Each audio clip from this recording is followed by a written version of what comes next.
Welcome to my YouTube channel Techgene. इस video में हम ऑटोमेशन के एक बहुत इंपॉर्टेंट कॉन्सेप्ट को डिस्कस करेंगे और वो है basically error handling. Error handling एक बहुत क्रूशियल, एक बहुत इंपॉर्टेंट कॉन्सेप्ट है। इसकी इंपॉर्टेंस आप कुछ ऐसे समझ सकते हो कि अगर आप छोटे वर्क फ्लोज के ऊपर काम कर रहे हो या अगर आप बड़े वर्क फ्लोज के ऊपर काम कर रहे हो, अगर आप एरर हैंडलिंग का कॉन्सेप्ट अपनी ऑटोमेशन में इंप्लीमेंट नहीं करोगे तो उसके क्रैश होने के चांसेस बहुत ज्यादा होते हैं, क्योंकि आप एरर्स के आने के ऊपर उनको हैंडल नहीं कर रहे होते हो। तो इस वीडियो के अंदर मैं आपको यही चीज प्रैक्टिकल इंप्लीमेंटेशन के साथ कवर करवाऊंगा। कोई थ्योरेटिकल कॉन्सेप्ट हम यहाँ पे कवर नहीं करेंगे, मैं आपको कंप्लीटली प्रैक्टिकल वे में आपको ये सारी चीजें यहाँ पे एक्सप्लेन करने वाला हूँ। सबसे पहले हम एक ऑटोमेशन बनाएंगे, उसमें हम एरर हैंडलिंग का कॉन्सेप्ट इंप्लीमेंट नहीं करेंगे। आपको वहां पे प्रॉब्लम दिखाऊंगा कि किस तरह से हमारे वर्कफ्लोज क्रैश होते हैं और फिर किस तरह से हम इस प्रॉब्लम को सॉल्व कर सकते हैं। एरर हैंडलिंग का कॉन्सेप्ट किस तरह से इंप्लीमेंट कर सकते हैं। अगर आपने अभी तक इस प्लेलिस्ट को एक्सेस नहीं किया तो भाई जल्दी से इस प्लेलिस्ट को एक्सेस कर लो, ज्यादा से ज्यादा शेयर करो, क्योंकि यहाँ पर आपको n8n AI ऑटोमेशन का चीता बनाया जा रहा है। ठीक है, तो इस प्लेलिस्ट को जरूर एक्सेस करो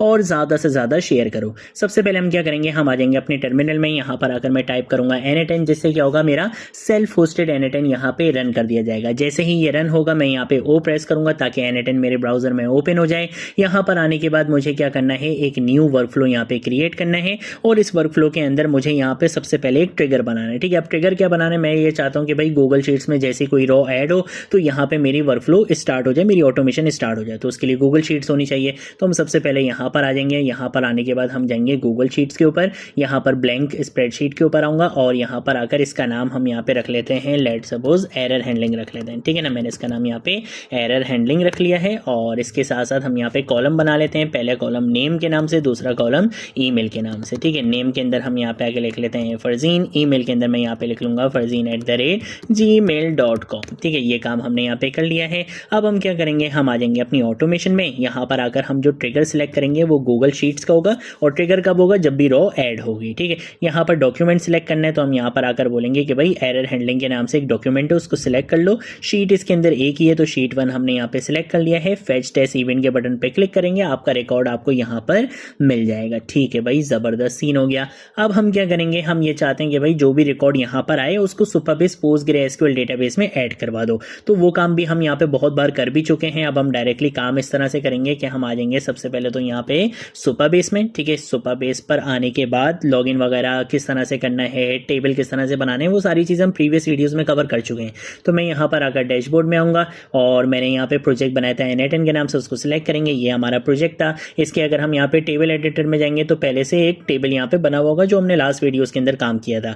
मैं यहाँ पर आकर क्या करूँगा, एक न्यू टेबल यहाँ पे क्रिएट करूँगा। टेबल का नाम हम यहाँ पे आके रख लेंगे एरर्स रख लेंगे। ठीक है, और इसके साथ साथ मैं ये काम ये करूँगा कि मैं पहले एक यहाँ पे एक न्यू कॉलम ऐड करूँगा और उस कॉलम का नाम मैं यहाँ पे ईमेल रख लूँगा।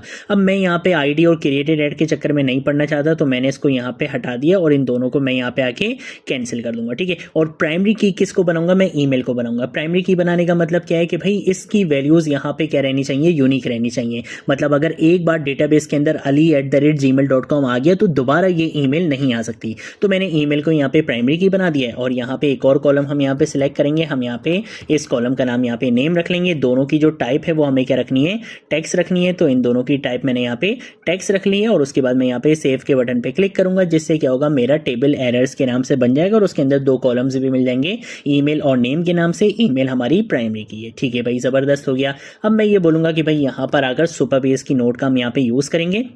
क्रिएटर रॉ को मैं यहाँ पे सिलेक्ट करूंगा। यहाँ पे आके टेबल नेम मैंने बता दिया एरर्स के नाम से। फील्ड्स को मैप करना है तो हम यहाँ पे आके बोलेंगे कि भाई पहली फील्ड हमारी ईमेल की है, इसको हम यहाँ पे लाके ड्रैग एंड ड्रॉप कर देंगे। और जो दूसरी मेरे से गलती हो गई। अच्छा, एक काम ये करते हैं कि मैं पहले इस रिकॉर्ड को यहाँ पे आके डिलीट कर देता हूँ। मैंने नेम इंसर्ट नहीं करवाया था, मैंने डायरेक्टली उसको क्या करवा दिया, ऐड करवा दिया। ठीक है ना, तो इसको हम यहाँ पर आकर क्या कर देते हैं, पहले डिलीट 1 रॉ पे क्लिक कर देते हैं। ये रॉ हमारी यहाँ पे डिलीट हो जाएगी और बहुत ज़्यादा जल्दी हो जाती है। मुझे ऐड फील्ड पे आ जाते हैं। यहाँ पे आके अब हम नेम को सिलेक्ट करेंगे और यहाँ से आके मैं नेम को भी ड्रैग एंड ड्रॉप कर दूंगा। ठीक है, एग्जीक्यूट स्टेप पे यहाँ पे क्लिक करेंगे तो अब आप देख सकते हो हमारा रिकॉर्ड इंसर्ट हो चुका है। ठीक है ना, अगर आप यहाँ पर भी आओगे, यहाँ पर आने के बाद आप रिफ्रेश करोगे तो आपका रिकॉर्ड आपको यहाँ पे इस टेबल के अंदर मिल जाएगा। ठीक है भाई, जबरदस्त सीन हो गया। यहाँ पर आकर मैं बोलूंगा कि भाई जब रिकॉर्ड सेव हो जाए तो एडमिन को जरा एक प्यारा सा मैसेज भी कर दो, यानी कि एक ईमेल कर दो और उसको ये बोल दो कि भाई आपका जो रिकॉर्ड था वो सक्सेसफुली सेव हो चुका है। ठीक है, तो हम यहाँ पे ईमेल ईमेल सेलेक्ट करेंगे, यहाँ पर आकर हम सक्सेस का यहाँ पे क्या रख लेते हैं, सब्जेक्ट रख लेते हैं, टेक्स्ट रखेंगे और यहाँ पे आके मैं लिख लूँगा रिकॉर्ड एडेड सक्सेसफुली। ठीक है, इस तरह से हम यहाँ पे लिख लेंगे सक्सेसफुली। ठीक है, इस तरह से मैंने यहाँ पे एक मैसेज लिख लिया है और इस मैसेज को थोड़ा सा ठीक से कर लेते हैं। ठीक है, यहाँ पर आने के बाद ये सारा काम हमने यहाँ पे कर लिया है। एग्जीक्यूट स्टेप के बटन पे क्लिक करूँगा तो ईमेल भी चली जाएगी। तो ईमेल को भी वेरीफाई कर लेते हैं। अगर हम यहाँ पर आते हैं, यहाँ पर अगर आप देख सकते हो सक्सेस की मेरे पास यहाँ पे एक ईमेल आ चुकी है, टाइम भी आप देख सकते हो 0 मिनट्स अगो। ठीक है भाई, ज़बरदस्त हो गया। अब ये तो हमारा वर्क फ्लो ऐसा है कि हम बिल्कुल चल रहे हैं बहुत ज़्यादा पॉजिटिव, हम बोल लेंगे भाई कोई एरर ही नहीं आएगा। लेकिन अभी मैं आपको एक एरर दिखाता हूँ। अगर लेट सपोज मैं यहाँ पर आता हूँ और यहाँ पर आने के बाद मैं दोबारा से क्या करता हूँ, इसी रिकॉर्ड को इंसर्ट करने की कोशिश करता हूँ। ठीक है, मैंने यहाँ पर अगर इसी रिकॉर्ड को यहाँ पे लिख दिया है। यहाँ पर आने के बाद हम क्या करेंगे, एग्जीक्यूट वर्क फ्लो पे क्लिक करेंगे। अब एरर आएगा PostgreSQL डेटाबेस की तरफ से, क्योंकि वो क्या बोलेगा, वो बोलेगा कि भाई 2 बार आप सेम ईमेल यूज नहीं कर सकते। तो अब जैसे ही यहाँ पे एरर आया, मेरा वर्क फ्लो यहाँ पे क्रैश हो चुका है। एक बहुत छोटा सा वर्क फ्लो था, वो भी क्रैश हो गया एक छोटी सी प्रॉब्लम की वजह से, एक छोटी सी मिसिंग कॉन्सेप्ट की वजह से, और वो है बेसिकली एरर हैंडलिंग। मैंने यहाँ पे एरर हैंडलिंग नहीं की। मैंने ये नहीं बोला था कि भाई अगर रिकॉर्ड सेव करने में कोई एरर आ जाए तो मुझे क्या काम करना चाहिए, मैं यूजर को कैसे इन्फॉर्म करूं कि भाई यहाँ पे डेटा सेव नहीं हो सका, एरर आ चुके। मैंने एरर हैंडलिंग की ही नहीं थी। तो अगर आप यहाँ पे इसको ओपन भी करोगे तो ये देखो बोल रहा है कि भाई डुप्लीकेट की वैल्यू है। यहाँ पे जो आपका बेसिकली कॉलम है ईमेल वाला, वो उसके अंदर तो आप डुप्लीकेट वैल्यूज यूज कर ही नहीं सकते, क्योंकि वो तो प्राइमरी की है। आप तो यहाँ पे रूल वायोलेट कर रहे हो, इस तरह से इसने बोल दिया। तो अब हमें क्या करना पड़ेगा, अब हमें इस चीज को फिक्स करना पड़ेगा। अब जब भी बात आती है एरर हैंडलिंग की, अगर आपका बैकग्राउंड प्रोग्रामिंग से है तो आपको ये कॉन्सेप्ट बहुत अच्छे से पता होगा, नहीं है तो मैं आपको एक्सप्लेन कर देता हूँ। एक कॉन्सेप्ट हमारे पास होता है एरर हैंडलिंग का, जिसे हम कहते हैं try catch block. Try catch block का मतलब क्या है, 2 भाई होते हैं, एक होता है ट्राई, एक होता है कैच। ट्राई क्या काम करेगा, जो हम टास्क बोलेंगे ट्राई का काम होगा उस टास्क को परफॉर्म करना। अगर ट्राई जब वो काम कर रहा होगा और उसमें कोई एरर आ गया तो वो एरर बेसिकली भेज दिया जाता है कैच वाले भाई को।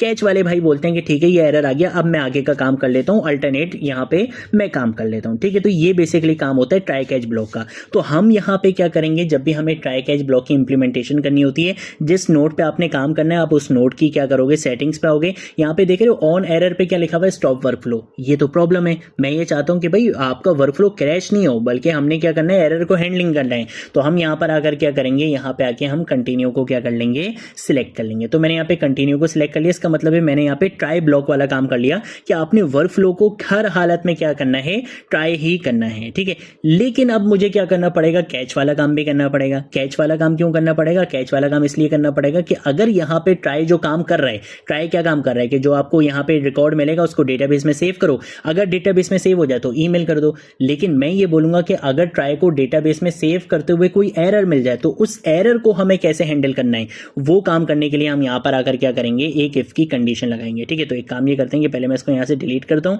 यहाँ पर अगर हम क्या करेंगे, एक इफ की यहाँ पे कंडीशन लगाएंगे और इस इफ की कंडीशन के अंदर हम यहाँ पे इज इक्वल टू को सिलेक्ट नहीं करेंगे, बल्कि यहाँ पे एग्जिस्ट को सिलेक्ट करेंगे। ठीक है ना, और इसके अंदर आकर मैं क्या करूंगा, मैं यहाँ पर आकर इस तरह से डबल कर्ली ब्रेसेस का यहाँ पे यूज करूंगा। यहाँ पर आकर मैं लिखूंगा $JSON.error, हम यहाँ पे आके इस तरह से यूज कर लेंगे। ठीक है, एक काम ये करते हैं कि अगर हम यहाँ पर आते हैं और यहाँ पर आने के बाद इसको यहाँ पे इस तरह से क्लिक करूंगा तो देखो यहाँ पे अब आपको क्या मिल रहा है, एरर वाला ऑब्जेक्ट मिल रहा है। ठीक है ना, हम यहाँ पर आएंगे, यहाँ पर आने के बाद ये जो एरर है हम इसी को यहाँ पे लाके क्या कर देंगे, ड्रैग एंड ड्रॉप यहाँ पे कर देंगे। ठीक है, तो एक बार तो मैंने ऑलरेडी लिखा हुआ था, हम उसको यहाँ से हटा देते हैं। ठीक है, तो इस तरह से हमने यहाँ पे बोल दिया कि भाई अगर आपके पास एरर आ जाए, यानी कि एरर आपको रिसीव हुआ है, तो ट्रू के केस में हम क्या करेंगे, मैं इसको यहाँ से आके हटाता हूँ। मैं बोलूंगा कि भाई ट्रू के केस में आपको ईमेल नहीं करनी, ये जो वाली जो ईमेल करनी है फॉल्स के केस में करनी है, क्योंकि ये सक्सेस वाला है। ठीक है, तो इस नोट का नाम हम यहाँ पे चेंज कर देते हैं, हम यहाँ पे आके लिख लेते हैं सक्सेस। कि अगर तो आपके पास कोई एरर नहीं आता, यानी कि इफ वाले ब्लॉक के अंदर एरर रिसीव नहीं होता, फॉल्स वाली कंडीशन आ रही है,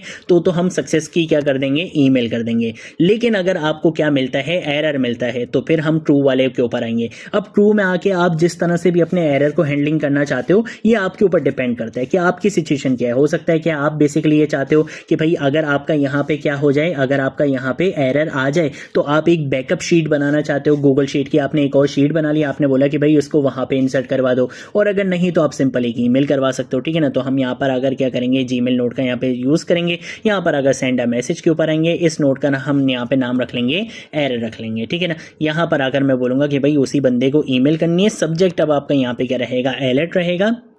ईमेल टाइप हमने यहाँ पे टेक्स्ट सेलेक्ट कर ली और यहाँ पे आगे हम लिख लेंगे फेल टू ऐड डेटा। ठीक है, इस तरह से हमने यहाँ पे लिख लिया है और उसके बाद हम यहाँ पर अगर इसको क्लोज कर लेंगे। ठीक है, और इफ ब्लॉक के अंदर आके यहाँ पे ये जो इज इक्वल टू लिखा हुआ है इसको हम यहाँ पर आकर क्या कर लेंगे, एग्जिस्ट कर लेंगे कि अगर एरर एग्जिस्ट करता है तो आपने इसको ट्रू वाले ब्लॉक पे भेज देना है, यानी कि एरर वाली ईमेल करवानी है। और अगर एरर एग्जिस्ट नहीं करता तो हम सक्सेस वाली ईमेल करवा देंगे। ठीक है, तो अगर मैं यहाँ पे एग्जीक्यूट वर्कफ्लो के बटन पे क्लिक करता हूँ, क्रिएट अ रॉ यहाँ पर आएगा, उसके बाद हम यहाँ पे इफ को सिलेक्ट करेंगे। देखो एरर अब यहाँ पे हमारा बेसिकली वर्कफ्लो क्रैश नहीं हो रहा, हमने यहाँ पे एरर को सक्सेसफुली हैंडल कर लिया है। अगर हम यहाँ पर अपनी ईमेल पर आते हैं, आप यहाँ पे देख सकते हो फेल टू ऐड डेटा, आपके पास यहाँ पे आपको ईमेल मिल चुकी है, हमने यहाँ पे एरर को सक्सेसफुली हैंडल कर लिया है। और अगर आपके पास एरर नहीं आ रहा होगा तो ये डायरेक्टली क्या करेगा, सक्सेस पे चले जाएगा। जैसे कि अगर मैं इसको यहाँ से आके रिमूव कर देता हूँ, मैं यहाँ पर अगर सिंपल क्या करता हूँ, एक डेटा लिख लेता हूँ। मैंने यहाँ पर आगे लिख लिया अली, यहाँ पे आगे हम लिख लेंगे ali@gmail.com। ठीक है ना, तो अब ali@gmail.com तो एग्जिस्ट करती नहीं है आपके डेटाबेस में,